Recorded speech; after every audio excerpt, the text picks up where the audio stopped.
विदिशा के गंज बासौदा में हुए दर्दनाक हादसे में 11 शव निकाले गए। हर तरफ सिसकियां हैं। मामले में राजनीति भी गरमा रही है। कांग्रेस ने हादसे की जांच के लिए कमेटी बनाई है। हालांकि मुआवजे का भी ऐलान कांग्रेस की तरफ से हो चुका है। इधर रेस्क्यू ऑपरेशन पर खुद सीएम नजर बनाए हुए थे, पर सियासत तो सियासत है, कहीं भी शुरू हो जाती है। लेकिन गुरुवार रात को जो कुछ हुआ वो बहुत ही भयावह था। देखिए हादसे का वो भयानक मंजर।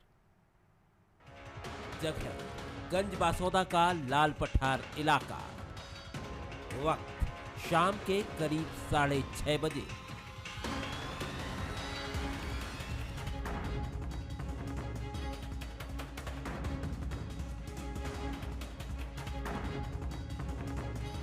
सातवीं क्लास का छात्र रवि अहिरबार गांव के कुएं पर पानी भरने गया और पैर फिसलने से कुएं में जा गिरा।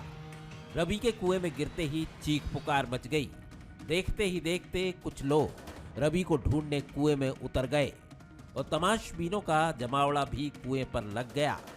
पानी भर के गए थे सर। अच्छा फिर पानी भर के बर्तन भर के हम आ रहे थे। हाँ और वे दोनों बच्चों छोड़े आए थे। हाँ एक बच्चा बर्तन नीचे उतार लगा। हाँ जब तक वो छोटा बच्चा गिर गया। अच्छा बाद में हमें मालूम पड़ा, इनने बोले लोग बागों ने बच्चा गिर गया। हाँ फिर दोनों बहुत तेज नहीं आ गए निकाले वाले। हाँ वहाँ पे कूद गए कुएं में। ठीक है। कछु निकल आए। हाँ और एक बही में घुसो रहो।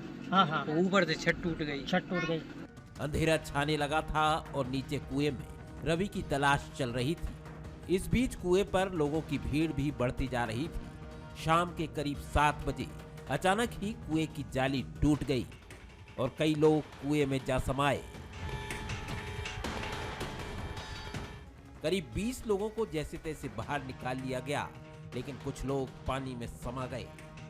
रवि वो उसमें गिर पड़े। पानी इतना बड़ा एक छेदा था, मतलब 2x2 का, उसमें से पानी भरते थे सब, उसमें से बच्चा गिर गया।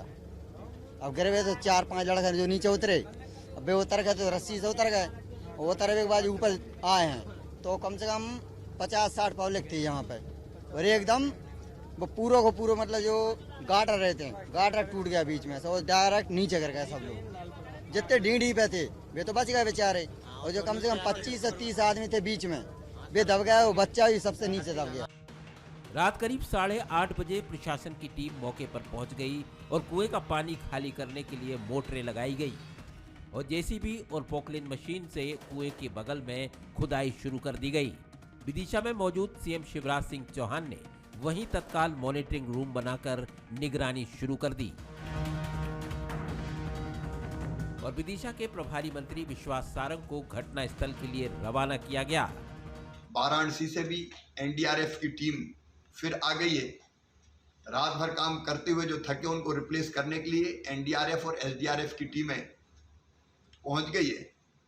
आवश्यक उपकरणों की व्यवस्था की गई है। अभी मैंने सबसे बात की, प्रभारी मंत्री जी से चर्चा हुई, एनडीआरएफ के चीफ से बात हुई, हमारे ADG, collector, commissioner, SDRF, doctors जो इलाज कर रहे हैं बीमारों का, संबंधित सारे कर्मचारियों से बात की है। हम लोग कटिबद्ध है कि ये ऑपरेशन जल्दी पूरा हो। इतना मैं जरूर कहना चाहूंगा कि पीड़ित परिवारों के साथ हम खड़े हैं। गंज बासौदा के लिए शायद गुरुवार का दिन ही खराब था। रेस्क्यू ऑपरेशन ने गति पकड़ी ही थी कि रात करीब 10:30 बजे कुआं धंस गया और राहत कार्य में लगे एसडीआरएफ के कुछ जवान और एक ट्रैक्टर कुएं में जा गिरे।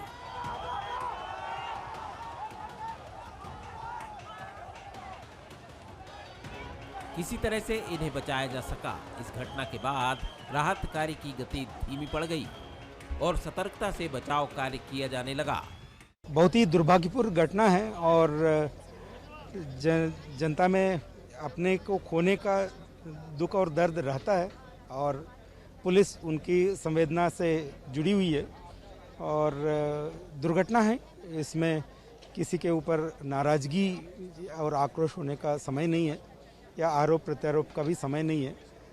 एनडीआरएफ और एसडीआरएफ की टीम जो है बचाव कार्य जारी रखे हुए है और काफ़ी हद तक हम उस लेवल तक पहुंच गए हैं जहां पर हमें शेष दबे हुए लोगों के मिलने की संभावना है और बहुत जल्दी ही इस सतह पर पहुंच करके हम जो दबे हुए व्यक्तियों हैं उनको निकालने की कार्रवाई कर पाएंगे। रात भर ऑपरेशन के बाद सुबह सुबह 4 शव ही निकाले जा सके। वक्त के बीतने के साथ ही कुएं के मलबे में दबे लोगों के सुरक्षित बचने की उम्मीद भी कम होती जा रही है। इस बीच प्रशासन की लापरवाही पर भी कई सवाल खड़े हो रहे हैं। गांव वालों ने जर्जर कुएं को लेकर कई बार शिकायतें की थी, लेकिन उनकी एक नहीं सुनी गई।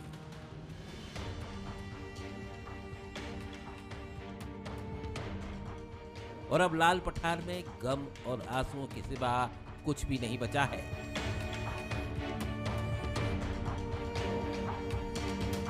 जुगल किशोर शर्मा, कमलेश शर्मा और रवि साहू के साथ